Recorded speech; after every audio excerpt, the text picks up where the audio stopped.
ओम शांति। मम्मा का मास जून मास। जून मास में विशेष हम मम्मा को लक्ष्य बनाकर उनके गुण ज्ञान विशेषताओं का मनन चिंतन कर मम्मा के समान बनने का विशेष पुरुषार्थ करते हैं। जैसे मां अपने बच्चों के लालन पालन के अतिरिक्त शिशु काल में उनकी रक्षा भी करती है, वैसे ही उन्होंने ज्ञान लोरी देने के साथ साथ दिव्य गुणों से सबकी पालना करते हुए आध्यात्मिक संरक्षण प्रदान किया।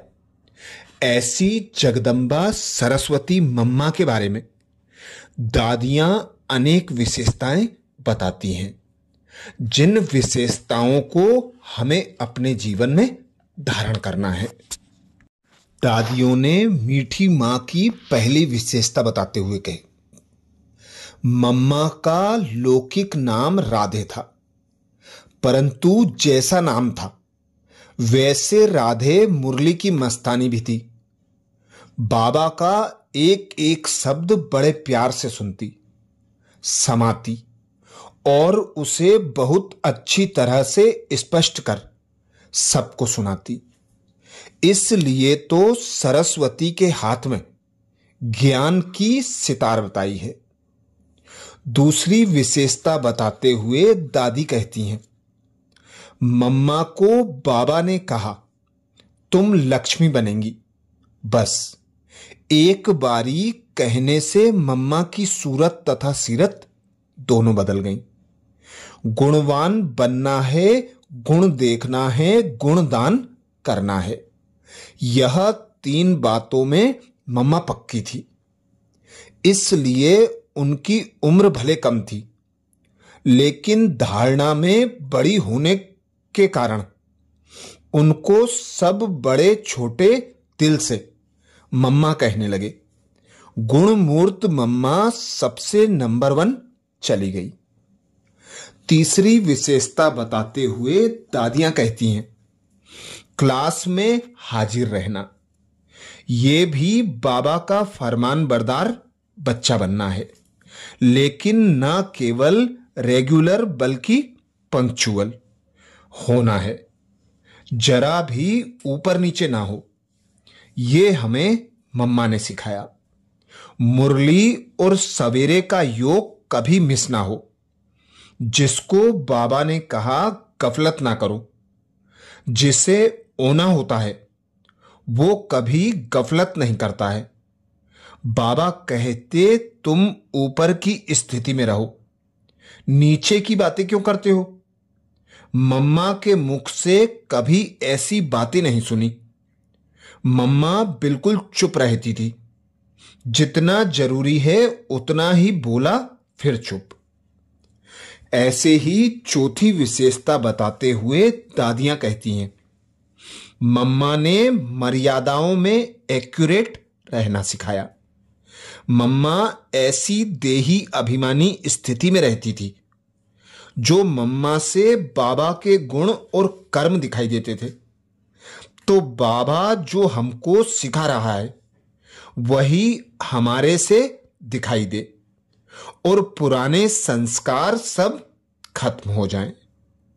पांचवी विशेष बात मम्मा में थी। मम्मा में 3 विशेषताएं स्पष्ट दिखाई देती थीं। एक रूहानियत, दूसरा स्वमान, तीसरा बाप से सर्व संबंध का स्नेह। तो हमें भी इन्हीं 3 गुणों को स्वयं में धारण करना है। इससे देह अभिमान सहज खत्म हो जाएगा।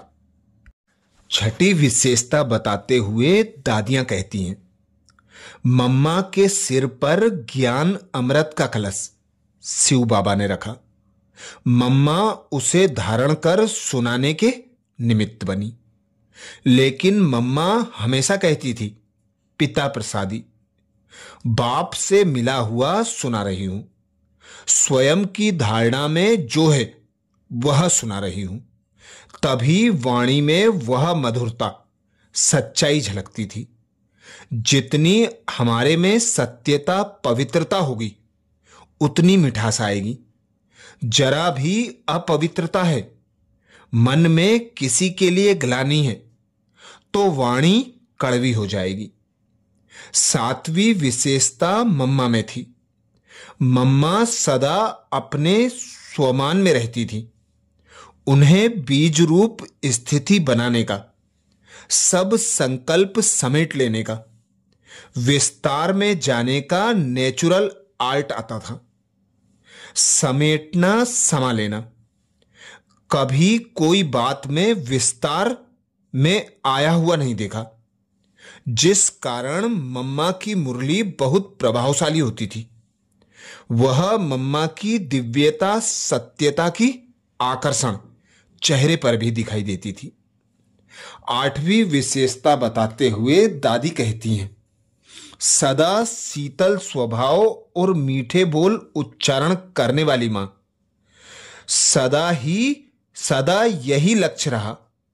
सदा शीतल स्वभाव और मीठे बोल उच्चारण करने वाली मां का सदा यही लक्ष्य रहा कि सबके दुख दूर करूं। किसी की हालत में, किसी भी बात में मम्मा को कभी क्रोध तो क्या, परंतु आवेश भी नहीं आया। मम्मा का तेज आवाज हमने कभी नहीं सुना। मम्मा शांति की अवतार, प्रेम की मूर्ति थी। नवी विशेषता मम्मा में थी। गंभीरता का गुण जो सर्व गुणों की खान है, उसका प्रत्यक्ष स्वरूप मम्मा में देखा। ममता वाली मां नहीं, अच्छी मां, टीचर, गुरु जैसी मां, खुद के सबूत से सिखाने वाली मां। गंभीरता और धैर्यता के कारण मम्मा में समाने और समेटने की शक्ति थी। समाने और समेटने के कारण मम्मा सहनशीलता की मूर्त थी। सहनशीलता के गुण से सदा शीतल और शांत थी। 10वीं विशेषता मम्मा में थी। अटल निश्चय किसको कहा जाता है, वह मम्मा की सूरत से देखा। कभी भी मम्मा ने श्रीमत में अपनी मत मिक्स नहीं की। मेरा विचार यह है, मैं समझती हूं, यह मम्मा ने कभी नहीं कहा, परंतु बाबा ने यह कहा, बाबा ने यह समझाया। वह भी बताने में ऐसा रस जो हर एक को सहज समझ आ जाए कि बाबा ने किस रहस्य से कहा है। 11वीं विशेषता बताते हुए दादियां कहती हैं, मम्मा सदा एकांत में रहती थी। रोज 2 बजे उठकर बाबा की यादों में एकांत में चली जाती थी। इसी पुरुषार्थ से मम्मा का संपूर्ण स्वरूप कई बार दिखाई पड़ता था।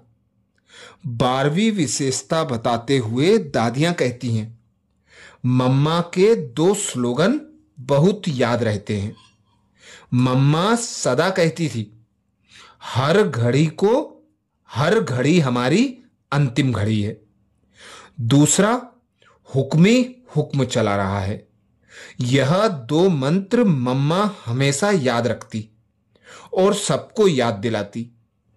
इसी मंत्र से हम सहज नष्टो मुहा स्मृति स्वरूप हो जाएंगे, किन्हीं झंझटों में नहीं जाएंगे और अपनी बुद्धि को सब बातों से फ्री रख बाबा की आशाओं को पूर्ण कर सकेंगे।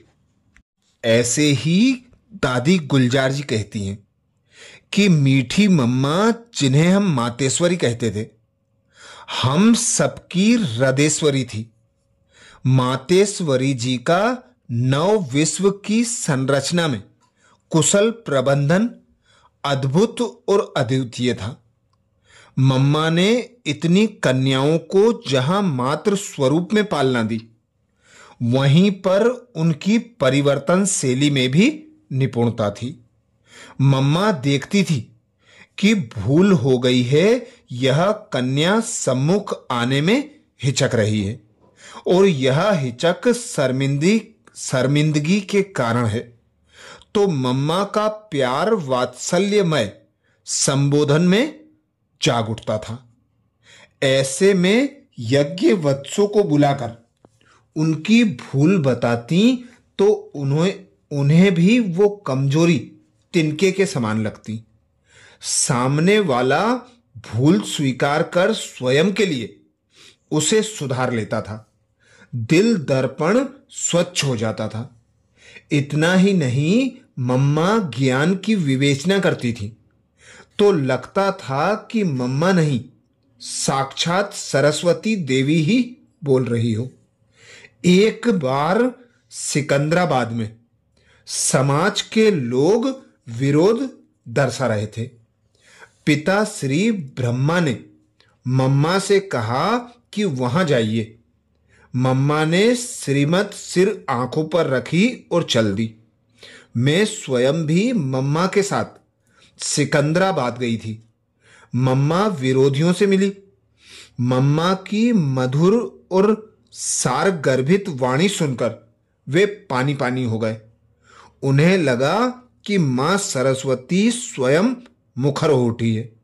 मां सरस्वती के इस स्वरूप को देख उन्होंने कहा, मां क्षमा करें, हमें आपका परिचय नहीं था। आपके मुख कमल द्वारा ज्ञान की जो विवेचना सुनी है वो अद्भुत है, चिंतन योग्य है। हम आकर अनुकरण करें या ना करें, परंतु आपके आगमन से हमारे अंतःचक्षु खुल गए हैं। उनके मन में परमात्मा के माध्यम पिता श्री जी के प्रति भी श्रद्धा उत्पन्न हो गई। ऐसे ही दादी प्रकाशमणि जी कहती हैं, सारा संसार जिसे कामधेनु, आधा आदि शक्ति, सरस्वती और अन्य अगणित नामों से पुकारता है और एक झलक पाने के लिए वर्षों तप जप भक्ति और आराधना करता है, कितनी आश्चर्यचकित और आनंदित करने वाली बात है कि वही सरस्वती मां साक्षात रूप में इस धरती पर चली तथा अपने कमल हस्तों से हजारों वत्सों को थपथपाया। दृष्टि द्वारा स्नेह और योग के प्रकंपन दिए। ज्ञान युक्त मधुर बोल से उनके आत्मन को सींचा। शिशुवत पाला पोसा और सर्व शक्तियों का चुग्गा देकर आध्यात्मिक कर्म क्षेत्र पर सफल होना सिखाया। उन हंस वाहिनी विद्यादायिनी के सत्य किंतु विचित्र जीवन वृत्तांत का बखान मुख से करना असंभव है। सृष्टि रंगमंच के सर्वोच्च पाटधारी परमात्मा शिव और प्रजापिता ब्रह्मा के बाद जगदंबा सरस्वती का पाठ अपने तरीके से सर्वमहान है। वैदिक ऋचाओं में सरस्वती को शिव सहोदरा कहा गया है। विद्या, ज्ञान, तप, सत्य, सेवा, त्याग आदि गुण उनके जीवन के हर चरित्र से झरझर कर ही संसार में प्रचलित हुए। वे ही आदि मानवी और आदि देवी थी। भक्ति मार्ग में उन्हें पुस्तक धारिणी दिखाया गया है, क्योंकि वे ही तो भाग्य की लकीर खींचने वाली, भाग्य विधात्री तथा सर्व आध्यात्मिक शक्तियों की अधिष्ठात्री थी। अनेकानेक लोग विकारों से तपते हुए, भोगों में जलते हुए, बदलना चाहते हुए भी बदलने में स्वयं को असमर्थ समझते हुए जब उनकी दृष्टि के दायरे में आ जाते थे तो चमत्कारिक रीति से परिवर्तन हो जाते थे और उनका आत्मन बोल उठता था। पवित्रता की ऐसी शीतलता, निर्विकार जीवन का ऐसा आनंद, शुद्ध विचारों की ऐसी स्थिति, अहो हम धन्य हो गए। ओह मां, हमें शरण में ले लो। हमारा सारा जीवन धन्य धन्य कर दो। वे ज्ञान, योग, धारणा, पवित्रता की साक्षात देवी थी। विपरीत परिस्थितियों में सदा अभय और पर्वत सम अडोल थी। उनकी अभय अवस्था के यादगार के रूप में ही उन्हें सिंह वाहिनी दिखाया गया है। यज्ञ दुर्ग की रक्षा करने वाली वे ही मां दुर्गा थी। ऐसे ही ब्रह्मा कुमारी दादी जानकी जी कहती हैं, मम्मा को हम पहले से ही जानती थी, लेकिन जैसे कुमारका दादी अर्थात दादी प्रकाशमणि की उनके साथ फ्रेंडशिप मित्रता थी, वैसे नहीं थी। वे दोनों उम्र में मेरे से छोटी थी। मम्मा बहुत एक्टिव अर्थात चुस्त थी। वह हम लोगों से न्यारी थी। परंतु जब ओम मंडली में पहली बार हमने देखा तो बहुत आश्चर्य हुआ। वह सफेद फ्रॉक पहने हुए थी। अन्य बहनों की भेंट में मम्मा बहुत चमकती हुई नजर आती थी। ओम मंडली में आते ही उनका परिवर्तन देख सबको अच्छा भी लगा और आश्चर्य भी लगा। जब मैं कराची से आई तो किसी ने मेरे से पूछा, तुमने मम्मा को देखा? मम्मा से मिली हो? मैंने समझा कि बाबा की युगल यशोदा माता के लिए कहा होगा। मैंने कहा मिल लूंगी, लेकिन 2-3 दिन बाद पता पड़ा कि ये लोग मम्मा किसको कहते हैं। मम्मा सुनकर नहीं, अपने में समाकर ज्ञान सुनाती थी। 1-2 साल में मम्मा में जो परिवर्तन आया वो बहुत विचित्र बात थी। मम्मा के नयन, मम्मा के चैन, मम्मा के बोल, मम्मा का व्यक्तित्व, यह सब अलौकिकता में परिवर्तन हो गए थे। जब मम्मा ज्ञान सुनाती थी तो लगता था कि यह सिर्फ बाबा का सुनाया हुआ ज्ञान नहीं सुना रही, बल्कि उसको अपने में समाकर सुना रही हैं। एक दिन मम्मा को कुंज भवन की छत पर देखा। मम्मा के कमरे के पास आंगन था। जब भी मैं मम्मा को देखती थी तो वह या तो छत पर या आंगन में कुर्सी पर बैठ चांदनी में बाबा से योग लगाते हुए दिखाई पड़ती थी। मम्मा को तपस्या करते हुए देख मुझे बहुत प्रेरणा मिलती थी। मम्मा जब मुरली चलाती थी तो हम लोग ऐसे तन्मय होकर सुनते थे कि मूर्तिवत हो जाते थे।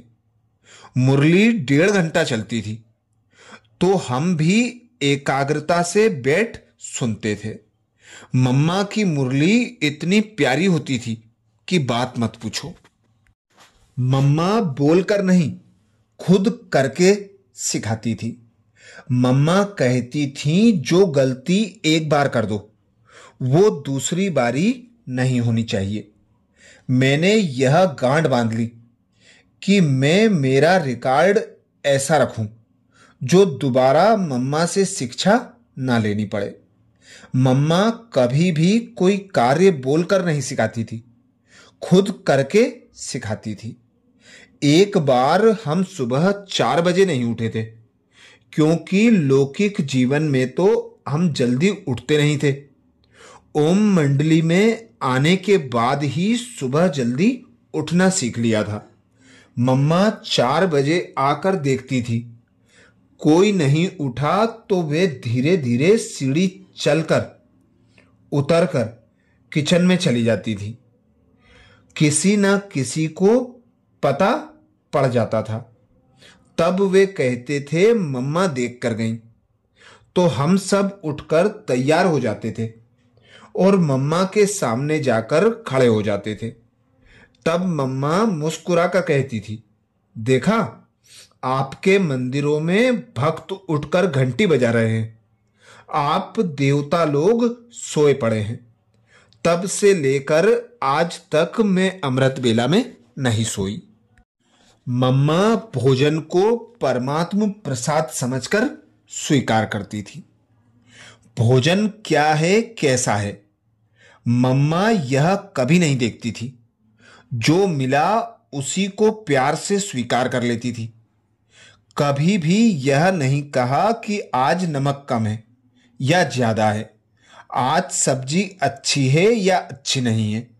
खाने के समय मम्मा कभी इधर उधर नहीं देखती थी। ऐसे चुपचाप बैठी, खाया और चली गई। भोजन को प्रसाद के रूप में स्वीकार करती थी। दादी जानकी कहती हैं, मम्मा में कौन सी विशेषता थी जो बाबा ने उन्हीं को यज्ञ माता बनाया। मम्मा को मैंने जब से देखा तब से उनमें श्री लक्ष्मी के सब लक्षण स्पष्ट दिखाई पड़ते थे। मम्मा सर्वदेवीय गुणों से संपन्न थी। मम्मा को देह से न्यारी होने के अभ्यास का बहुत ध्यान रहता था। अशरीरी बनने का जो अभ्यास मम्मा का था वो हम सबके सीखने लायक था। मम्मा के सामने कोई भी आता था कुछ भी बात करने के लिए तो उसकी आवाज ही बंद हो जाती थी अथवा ज्यादा बोल नहीं पाता था। प्योरिटी की पर्सनालिटी, रॉयल्टी, त्याग, फर्ज अदायगी में सदा नंबर 1 थी। इतनी छोटी आयु में इतना बड़ा परिवर्तन अपने में कर लेना, यह बहुत बड़ी विशेषता थी। मम्मा ने बाबा की वफादार बेटी बन कर्तव्य निभाने का और हम सब यज्ञ वत्सों की अलौकिक मां बनकर फर्ज अदायगी का दोनों पार्ट बजाए। मम्मा के मुख से जो वाक्य निकलते थे, राय सलाह निकलती थी, सुनने वालों के लिए वे सब वरदान बन गए। सबको अनुभव होता था कि इसमें मम्मा का कोई स्वार्थ नहीं, वो तो हमारी भलाई के लिए ही इतनी मेहनत कर रही है। मम्मा को दादा परदादा की आयु वाले भी मां कहते थे, अपनी हित चिंतक समझते थे। एक आदर्श मां का काम होता है बच्चों को गुणवान बनाना और सभ्यता सिखाना। यह फर्ज मम्मा ने पूरा निभाया। अच्छा, ऐसे ही और विशेष मम्मा के गुण, ज्ञान तथा विशेषताओं के वीडियो देखने के लिए बाबा के चैनल को सब्सक्राइब करें। वीडियो को ज्यादा से ज्यादा बीके भाई बहनों को शेयर करने की सेवा जरूर करें। ओम शांति।